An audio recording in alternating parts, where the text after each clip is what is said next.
My dear shine family members, good morning. Group पर मेरी पूरी तरह से खामोशी भी अच्छा नहीं है, ताकि शाइन परिवार के वो सारे कस्टमर्स जो आज भी उम्मीद करते हैं कि कंपनी उनके लिए कोई ना कुछ ऐसा रास्ता लेकर ज़रूर आएगी, या जो कंपनी विश्वास करते हैं, उन्हें पता रहना चाहिए कि क्योंकि शाइन परिवार पहले दिन इस निश्चय के साथ आया था कि हमें हिंदुस्तान के अंदर एक बड़ा कंज्यूमर पावर जो कि है, और उस बड़े कंज्यूमर पावर को अगर हम संतुष्ट कर ले गए, खुश कर ले गए, बेहतर सर्विस दे ले गए, तो हिंदुस्तान के अंदर नंबर 1 रियल एस्टेट कंपनी बनने से कोई नहीं रोक सकता है। चलिए,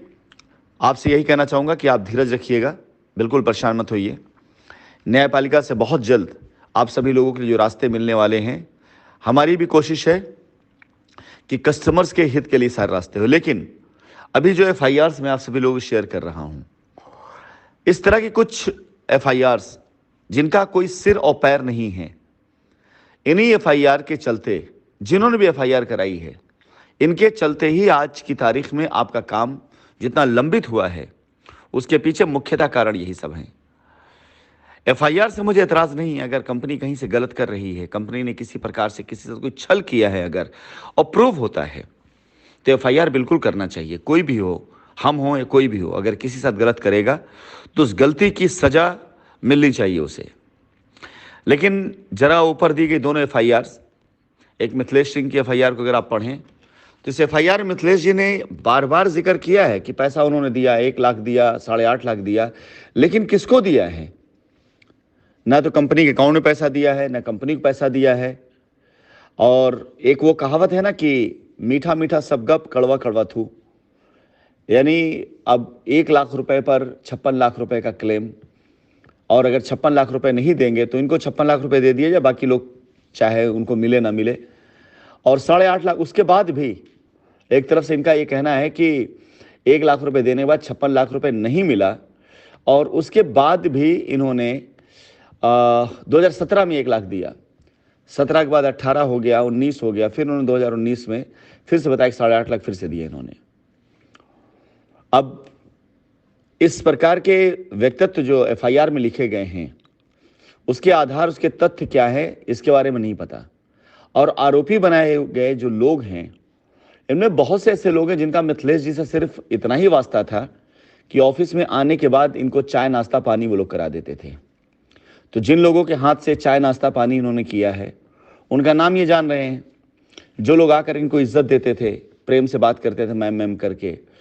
जिन्हें ये जानती थी, उन सभी लोगों का नाम इन्होंने FIR में दे दिया उठा करके। अब किसी परिवार के बच्चों का नाम अगर आप FIR में देते हैं, एसोसिएट एक बार चलता है, लेकिन वो स्टाफ जिसने आपका कुछ नहीं बिगाड़ा है, उस स्टाफ का नाम भी FIR में देने के बाद, उसके बाद भी जो है आज की तारीख में ये उम्मीद की जाती है कि आपने अगर जानबूझकर कोई गलती करी, उसे माफ़ कर दिया जाए, और अनजाने में गलती अगर कंपनी की तरफ से हुआ है तो उसे आप सबसे बड़ा अपराध माने। सेम इसी तरह से जो दूसरी FIR आपके पास गई है मिस्टर रवि सिंह की, इस FIR को भी अगर आप देखें तो इस FIR में भी मुझे नहीं समझ पा रहा हूं कि इस FIR के पीछे का मकसद क्या है। इस FIR में सिर्फ इतना दिया गया है, काफ़ी पैसा इन्वेस्ट किया गया, किससे किया गया, किसके द्वारा किया गया और किसने कराया है, ये कुछ नहीं पता। बस खाली ये दिया गया है कि शाइन ग्रुप में प्रार्थी ने अपने तथा अपने परिवार कुछ निवेश प्लॉट PIP गाड़ी बुकिंग ग्रुप में कराया था, और 3 गाड़ी दी है, और शेष भी सभी बाकी हैं। मैंने फिर से एक बार मैं कहना चाहूँगा, FIR से किसी प्रकार का कोई भी एतराज़ नहीं। एतराज़ FIR के नेचर पर है। जिस तरह का नेचर FIR का है कि इसके अंदर बस खाली लिख दिया है मैंने बुक कराया, उसका उस बुकिंग में आपने पैसा किस बैंक में दिया है, किसके हाथ में दिया है, किस अकाउंट से दिया है, चेक संख्या क्या है, RTGS संख्या, कुछ भी नहीं दिया गया है। ये वॉइस नोट सिर्फ इसलिए डालना चाह रहा हूं कि बहुत से ऐसे लोग हैं जिन्होंने खुद से FIR नहीं करी, उनसे FIR कराई गई है। अगर उन्हें पता होता है FIR क्या होता है, FIR के बदले में क्या चीज़ें उनके सामने आ सकती हैं, अगर उन्हें मालूम होता तो शायद ये FIR ना ही करते। लेकिन अगर ऐसी कुछ अनजाने में कुछ लोगों से ऐसी गलतियां हुई हैं जिनकी FIR की तहरीर इस प्रकार से है जिसमें पैसे की लेनी का तो आपने क्लेम किया, लेकिन देनी का कहीं कोई जिक्र नहीं है, तो मैं चाहूँगा कि आप सभी लोगों से मेरी बस एक विनम्र निवेदन है, ये किसी प्रकार से कोई ना तो डील है ना सौदा है, विनम्रतापूर्वक निवेदन है कि आप सभी लोग जिन्होंने ऐसी एफआईआर्स कर रखी हैं, न्यायालय के अंदर कंपनी की तरफ से जब ये डिमांड या ये प्रस्ताव रखा जाएगा कि हम अपनी लायबिलिटी दूर कर सकते हैं पूरी तरीके से, लेकिन हमको ये तो दिया जाए कि लोगों ने पैसा हमें कैसे दिया, कब दिया, कितना दिया, उसकी तहरीर जो आपने एफआईआर में करी उसके साक्ष्य तो दिए जाएं। तो मैं आपको सिर्फ और सिर्फ एक शाइन परिवार का मुखिया होने के नाते एक राय देना चाहूँगा कि यदि आपके पास इस प्रकार के कोई साक्ष्य नहीं है या आपने एफआईआर में जो कुछ लिखा है उसके कोई प्रमाण आप पास नहीं है, तो किसी बेहतर एडवोकेट से, लॉयर से आप राय लें और लेकर के आप जानें कि आपका जो सुगम रास्ता वो क्या है और जो दुर्गम रास्ता वो क्या है। अगर आपने तहरीर में सिर्फ वही लिखा है जो आपने कंपनी को दिया है, उतना ही लिखा जो आपने कंपनी को दिया, उसके साक्ष्य आपके पास में है, तो यहाँ पर हमें कोई इतराज़ नहीं है। यहाँ पर हम आपसे निवेदन भी नहीं करने जा रहे हैं कि आप इसको वापस लें एफआईआर को, या मैं आपसे ये भी नहीं कहने जा रहा हूँ कि वापस ना लें। दोनों में से जो रास्ता आपको सही लगे वो बेहतर रास्ता है। कंपनी तैयार है, आपकी तहरीर में जो कुछ भी लिखा अगर उसके साक्ष्य प्रमाण आपके पास में है और कंपनी अकाउंट पैसे आए हुए हैं, कंपनी तैयार उसके लिए। लेकिन ऐसे कस्टमर, ऐसे ग्राहकों के लिए मैं सिर्फ संदेश है जो नहीं जानते कि एफआईआर का मतलब क्या होता है और लीगल प्रोसीडिंग क्या होती है, कैसे होती है, और उन्होंने गलती से ऐसी कोई चीज़ करी हुई है अनजाने में, तो आप कस्टमर हमारे हैं, आपको और लंबा इंतज़ार ना करना पड़े, इसके लिए मेरा आपसे निवेदन यही है कि आप एक बार सोचें ज़रूर अपने एफआईआर के बारे में। फिलहाल ये भी 2 एफआईआर आज आपको गई हैं और इन 2 एफआईआर में तो सबसे मुख्यतः एफआईआर मिथिलेश सिंह की जो एफआईआर है इसे आप लोग पढ़ें, क्योंकि इन्होंने, ये वही हैं जिन्होंने पहले एफआईआर करी कंपनी में बगैर 1 रुपये दिए हुए, 1 रुपया का भी धन कंपनी में उन्होंने दिया नहीं है। और एफआईआर में सारे स्टाफ का नाम आप देखें, इस बात का घोतक है कि कंपनी को बाकायदा ब्लैकमेल करने की कोशिश की गई।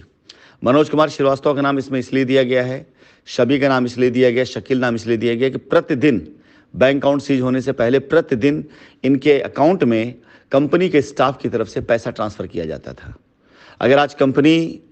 इस बात पर आ जाती है कि हमने जो पैसा दिया है वो कंपनी का पैसा है, तो लायबिलिटी इनके ऊपर निकल आएगी। पूर्ण रूप से जितना पैसा इनके अकाउंट में गया है वो लायबिलिटी इनके ऊपर निकल। इन्होंने अपने बैंक से जो पैसा कंपनी में नहीं दिया उससे ज़्यादा पैसा है कंपनी के बैंक से इनके अकाउंट में गया हुआ है। और जब बैंक अकाउंट सीज हो गया, यानी मनोज से लेकर के, शबी से लेकर शकील तक, उत्तमा तक, जितने नाम इसमें दिए गए, ये वो लोग थे जो बड़ी विनम्रता से इनका काम कर दे रहे थे उस टाइम पर, चाहे इनके मोहब्बत में हो चाहे इनके प्रेशर में हो। लेकिन जब कंपनी का बैंक अकाउंट बंद हो गया तो जिन लोगों ने इनको पानी पिलाया, जिन लोगों ने इनको चाय पिलाया, जिन लोगों ने इन्हें इज्जत दी, उन्हीं लोगों की गर्दन इन्होंने काट दी। तो जाहिर सी बात है मैं अपने कस्टमर के साथ तो हूँ, लेकिन उन निर्दोष स्टाफ के साथ में भी हूँ जिनकी कोई गलती, कोई कसूर नहीं था। तो ऐसे न जाने कितने कृत्य इनके द्वारा किए गए। इसके बाद एक फाउंडेशन बना करके, मिथिलेश फाउंडेशन नाम पर, लोगों को आमंत्रित करना कि आइए आप हमारी फाउंडेशन में चंदा दीजिए, हम आपको आपके हक की लड़ाई लड़ेंगे, आपको पैसा वापस दिलाएंगे। मैं चाहूँगा कि बहुत ढेर सारे कस्टमर जो उस समय इनके आह्वान पर इनके साथ चले गए थे, इनका मोबाइल नंबर है इस एफआईआर में, कृपया करके इनसे फॉलोअप तो ज़रूर लें कि क्या हो गया उनके पैसों का जो ये दिलवाने वाली थी 2019 में, जिसके लिए चंदे के पैसे से उन्होंने दुबई ट्रैवल किया, दुबई में आकर मार्केटिंग करी, ख़रीदारी करी, उसके बाद फिर वापस इंडिया जा कर के उन्होंने लोगों से ये कहा कि मेरी मुलाकात नहीं हो पाई, मैंने बहुत प्रयास किया। तो मैं चाहूँगा कि वो सारे लोग जिन्होंने चंदा दे रखा है ऐसी फाउंडेशंस को, एक बार उनका बनता तो है, एक बार बनता तो इस बात के लिए कि पूछो तो सही कि आपने जो आह्वान डाला था उस पर कितने लोगों ने एफआईआर कर दिया करके, खुद अपना पैसा पा करके दूसरों को उलझा के चली गई। और ऐसी बहुत सी एफआईआर अभी आने वाले समय में आने वाली हैं। मैं चाहूँगा कि जब तक न्यायालय की प्रक्रियाएं चल रही हैं, न्यायिक प्रक्रियाओं के साथ साथ ऐसे लोग जो आज बहुत से इस प्रकार के संगठन वालों के हाथों की कठपुतली बन चुके हैं, वो जाने तो सही कि उन्होंने किसके कहने पर क्या गलती करी है। धन्यवाद।